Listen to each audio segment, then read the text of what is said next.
What was going on in the brains of musical geniuses like Miles Davis and Thelonius Monk when they performed? Dr. Charles Limb has long been fascinated by the inner workings of creative minds. His research offers new insights into music and the way we communicate and express ourselves. Dr. Limb is a surgeon, neuroscientist, and musician. He's the chief of the Division of Otology, Neurotology, and Skull-Based Surgery at the University of California, San Francisco. Limb's research into creativity is rooted in his own lifelong love of music. For me, I've lived a life kind of obsessed with sound. And so when I was a child, I think before anything else grabbed me, music grabbed me. And then I've spent most of my teenage years trying to understand my life through music. And although I ultimately decided not to become a musician, my entire kind of professional career has really been about trying to get back to understanding the root and the source of music. And that's why I wound up studying not just the brain and creativity, but also the surgical anatomy of the ear. Now I'm going to demo it for you. Dr. Limb was curious about what was happening in the brain during musical improvisation performances. He used fMRI scans on musicians' brains as they played both memorized and improvised pieces. I had always known that when you start improvising or spontaneously creating music, that something in you changes. It feels different. It's just a different mode of being, thinking, existing. And it seems, although it's under your control because you're doing it, you don't quite know how you're doing it because it's not really under your conscious control. And so that experience of feeling that way as a musician led me to ask this question. And every time I listen to some great musician, I always think, wow, how does that person do that?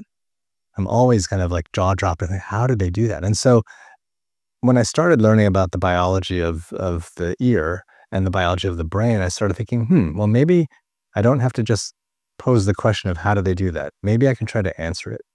And so I set out on kind of a long journey to try to answer these questions that to me were like desert island questions. Like they're the things that I wanted to know about if I had like nothing else to do and no constraints on my time. I would just think about how it's possible that we have music, hear music, make music. And so I started setting up a series of experiments and learning the techniques to do these experiments so that we could understand the neurobiology of music. So walk us through the experiments, because it's not easy. I mean, you've got to get somebody in a confined space. They've got to perform. I mean, it's difficult to kind of describe it. You probably have done it a million times. Take our viewers inside one of these experiments. So imagine that you want to capture creativity in a bottle. It's like capturing lightning in a bottle. You want to somehow get it to emerge right at the time where you can measure it. And that's kind of an unpredictable quality and ephemeral quality to creativity that doesn't really lend itself that well to scientific control and measurement. And so, as you mentioned, we need to kind of be creative in our approach. Well, to me, the way to get at that source of creativity is to use music, because it's musicians, especially jazz musicians, who can improvise at like at an instant. They can just start playing, and before you know it, they are in some other musical world. And so what we did was try to get the experiment to reflect what a jazz musician actually does by playing the blues. And so we use a technology called functional MRI scanning, which is basically an MRI scan that's not just looking at the brain anatomy, but looking at areas of the brain that are active during a behavior. So if you're playing the piano, for example, it will show you which parts of your brain are active when you're playing the piano. And so what we had a musician do was come in and memorize a blues, and we would have them hear a backing band, like a backtrack, and they would have to either play the memorized blues or they would improvise on that blues, which is for a jazz musician one of the most common things that they do. And so by the end of the first time sitting down and playing this piano in this MRI scanner, you're pretty much used to it, and then you could just kind of play the blues. And so for the musician, you sort of feel like you're just playing. For the scientist, you're doing all sorts of things to try to measure the activity. And so now you have a very controlled thing, like a memorized piece of music, and a very uncontrolled thing, this improvisation. And then you're trying to compare and contrast the two. What was your belief system going in, and where were the surprises, or were there surprises? Yes. I have to be very honest with you and tell you that I first thought to myself, can I actually pull off this experiment? Like, will it work? And I wasn't trying to prove anything. I was really, it was almost like exploring. Like, I knew something would change, but I didn't quite know what. And I had some hypotheses, we call them, I had some ideas of what those things might be, but I would be very much lying if I told you that I was somehow right in my predictions. And not at all. The first thing I was kind of glad to learn was that we can actually do this experiment. You can measure the brain of somebody not just playing piano, but improvising. I've done it so many times now, I can tell you we can do this. And that musician, especially if they're a sort of a professional seasoned jazz musician, can be spontaneously creative right when you tell them to. They're able to play something they've never played before and will never play again. So you actually have a one-off, a true one-off that happens in this scientific experiment that they're like, well, here I am playing something that I've never played before. I'm generating something novel. The brain, meanwhile, is doing a lot of things to enable those things to happen. And while it would take a long time to go through all of the changes, I will tell you that the kind of dominant change that we saw had to do with something called the prefrontal cortex. And this is the part of the brain in the front that really controls consciousness and self-awareness and effortful planning. I mean, it's very active throughout our days as we live as functional human beings. But in professional jazz piano players' improvisation, this part of the brain is relatively shutting itself off. And that, I think, was one of the key surprising findings for me. But in a way, it kind of put things together. I was like, I see. It's not that the brain is more during creativity. In some ways, it's less. It's getting out of its way. And that's when I started to understand that maybe creativity is about letting the brain do its thing without the need for conscious control. So do you think, I was just kind of curious, your love for jazz, do you think that led you to doing these experiments in the sense that that's the kind of that creativity caused you to think, I'm going to do this creative experiment, and then you do, and then you're like, you know what, now I'm going to add this new element to it. And then does it also force you to think, where do I go with this next? I mean, what's the next creative tool I can come up with? 1,000%. I'm really obsessed with sound and music, and it's informed almost every decision I've made in terms of kind of what I want to do with my life. And it's why I became a surgeon. It's why I operate on people's heads right now to try to make them hear better. It's all in the service of music. And so when it comes to creativity, I feel like this is the pursuit of many lifetimes. I'm not going to know the answers to the questions I want to know by the time my life ends. I mean, it will take many, many lifetimes to get to the bottom of these questions. And so I view it as we're starting. We're starting to ask these questions in a way that used to be off limits for scientists. It used to be that the artists did their things, scientists do their things. This big kind of intermediate area where you didn't really go if you were a scientist. But now scientists have some tools to respectfully ask questions of the artists and to learn more about the artistic process than we had known. And so that does require creativity to do the experiments right, because you want it to reflect the art form. You actually need the experiment to really represent what the musician or artist is doing. But then also to have I think the sensibility that the questions are relevant, to phrase them in a way that a scientist can say, oh, that's an interesting scientific question, not just an interesting human question. And then to articulate it to an artist and say, hey, you should care about this experiment because we may reveal something very basic or fundamentally true about how you're able to do what you do or why you do what you do.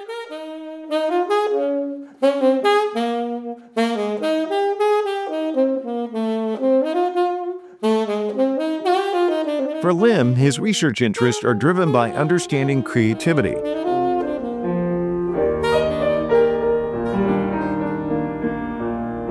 Where it comes from and why humans need it.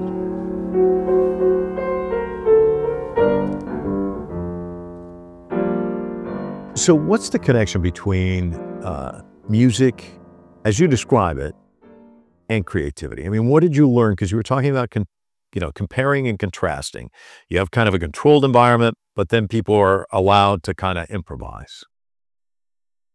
For me, music is one of the most ultimate experiences, and it's an art form that I cherish. And so a lot of my experiments have been kind of centered around the musical aspects of the brain. But creativity, I think, is a larger phenomenon than just music. In some ways, it kind of supersedes music, and it's something that we do in our lives in many, many different facets. And I have to say, I truly believe that the humans civilization would not have existed if it were not for creativity, because I think it's how we were able to problem solve. And so while today things like music may be seen as entertainment, I feel like the creative impulses that we have to generate music and to problem solve and to innovate, that's part of the fabric of how we actually survive.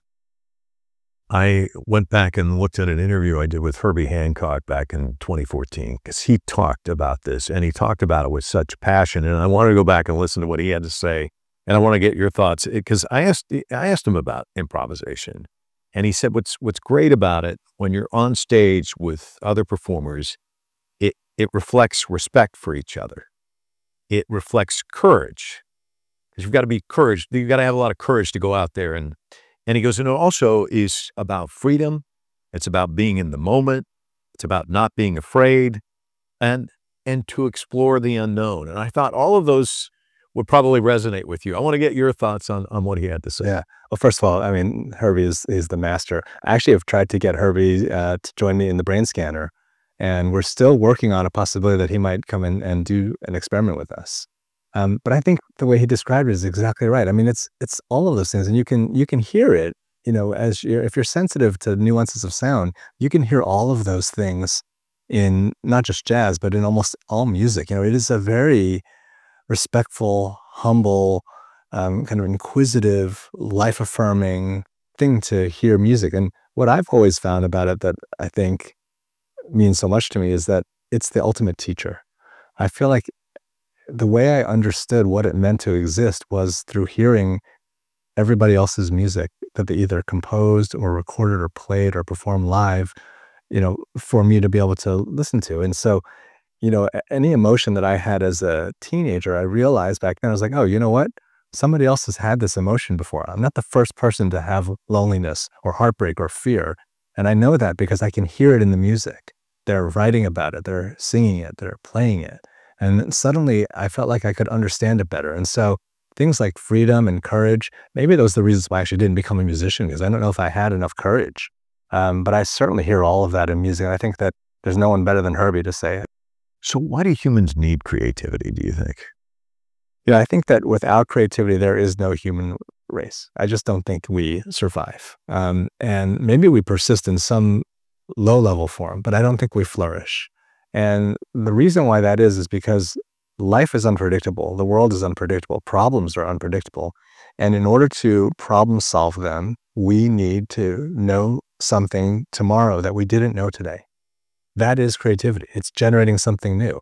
If all we could do is memorize, if that's the only thing that humans could do is regurgitate and memorize, that we would reach a limit, because there would be no new knowledge being generated. And so to me, creativity is about that. It's about the search for the next new idea. And that's why I think jazz is always pushing itself forward and is always wanting to evolve. So I think that we need creativity for that reason. And I think the arts are a manifestation of that. I always view the artists are the creative experts of our societies. And I feel like the artists have spent their lives kind of cultivating this very innate human need for creativity.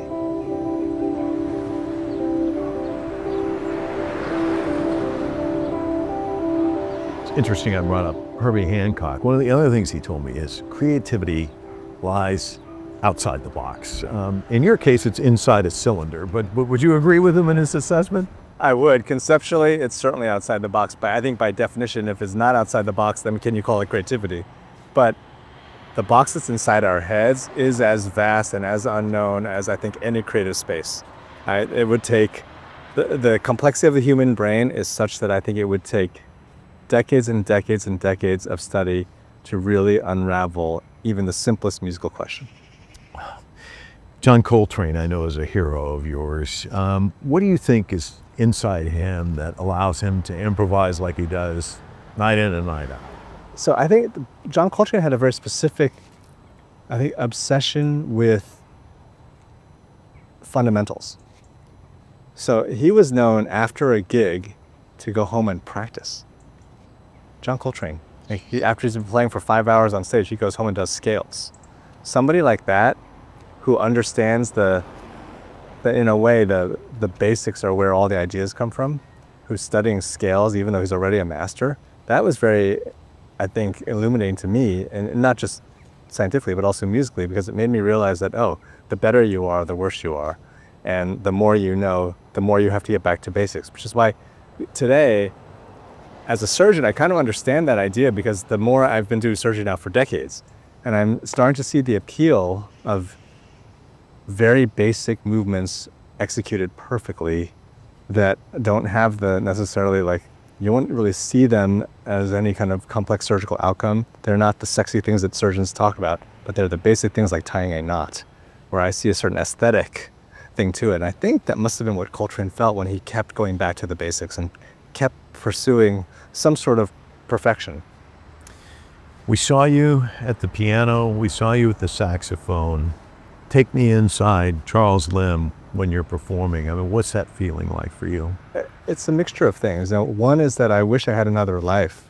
So I would have loved to have tried to become a musician at some point in my life, but I didn't make that decision. And so there's a sense of frustration and longing, because I know that I can only play at a certain level, which is less than I would like to play. And I can only communicate or express or contribute musically to a certain level. If I had another life, if I get another chance somehow, I would certainly like to be a musician. But then I also think to myself, it's okay, you know, I'm doing other things with my time, and what I hope is that if I'm gonna spend any time playing music, that it's honest, that it kind of reflects how I feel, who I am, and at this point in my life, I can say something musically that is uniquely mine. As a surgeon, Lim specializes in cochlear implants and has also studied the music perception of deaf individuals with these implants. You said we're still a long way from developing a way for deaf people with implants to hear music well. In your love of music and the love of your work, that has to be a confluence that's got to create some tension in your life. Are we any closer? And what do you see as the obstacle there? So one of the things I always feared in my life was the loss of my hearing. You know, for somebody who loves music, the idea that you would lose your ability to hear it is frightening. It's terrifying in some ways. And when I understood that there was a field of medicine that really had its sole purpose of trying to help people hear, I knew that was for me. And then when I got there, I realized that, interestingly, that field knew very little about music. Even though I thought of music as the highest form of hearing, it was something that wasn't really used medically, so to speak. And so it wasn't driving a lot of the decision-making, the testing algorithms, even the kind of ways we measured outcomes or successes. And as a surgeon, I knew that if I lost my hearing, I wouldn't have a good option. Even if I got a cochlear implant, while I could hear speech, I could have this conversation with you, I couldn't play my saxophone and have it sound the way I thought it should. And I certainly couldn't go to a concert and experience it the way that I would always wanted to. And the barriers are many. You know, it reveals how complex music is as an acoustic phenomenon. If you break down the kind of physics of music, it's really challenging to try to recreate that for the brain using things like cochlear implants. We just don't have the pitch resolution to do it. We don't have the frequency specificity to do it. And so, yes, scientists are working on this all the time. I'm doing a lot of research with different companies that make cochlear implants to try to improve this, but we have a long way to go.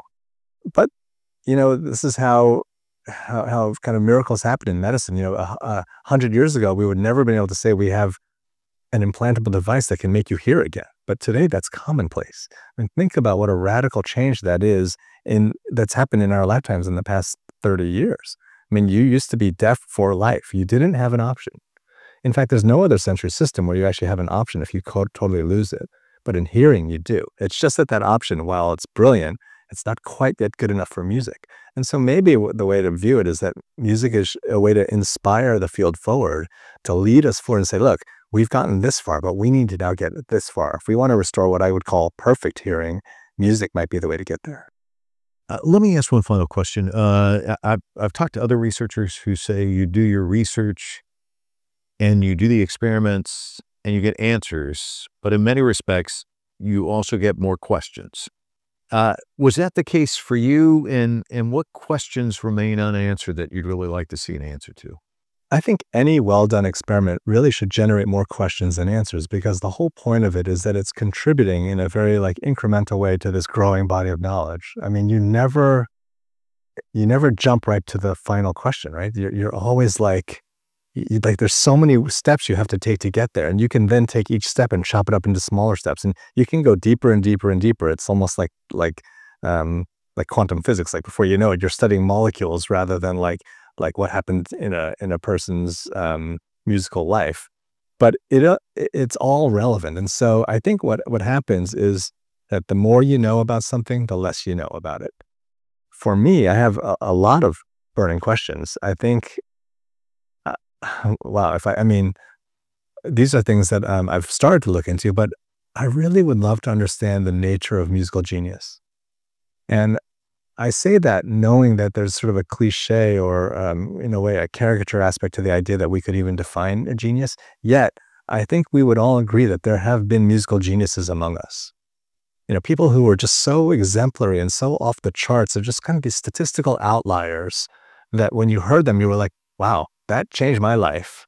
And in a way, that's how art impels itself forward. It's kind of interesting to me because in many fields, you want the statistical average. Okay. You want to know, like, let's say you're trying to develop a drug. You want to know what the majority of people will do. You don't really want to know what the outlier does. But in art and music, that's like almost never the case. You know, like, oh, let's go to the concert and hear some average art today. Let me hear some average music tonight. Like, that's not what you look for. You want to hear the outlier, the greatest player, the greatest composer, like the best quality sound. Like, you want to have this transformative kind of transcendent experience. And that to me is something that musical geniuses have given us. And I would love to understand the neurobiology of what made one of those geniuses who they were. Yeah, it'd be fascinating. We look forward to that research when you complete it. Thank you so much. Thank you. We'll keep you posted.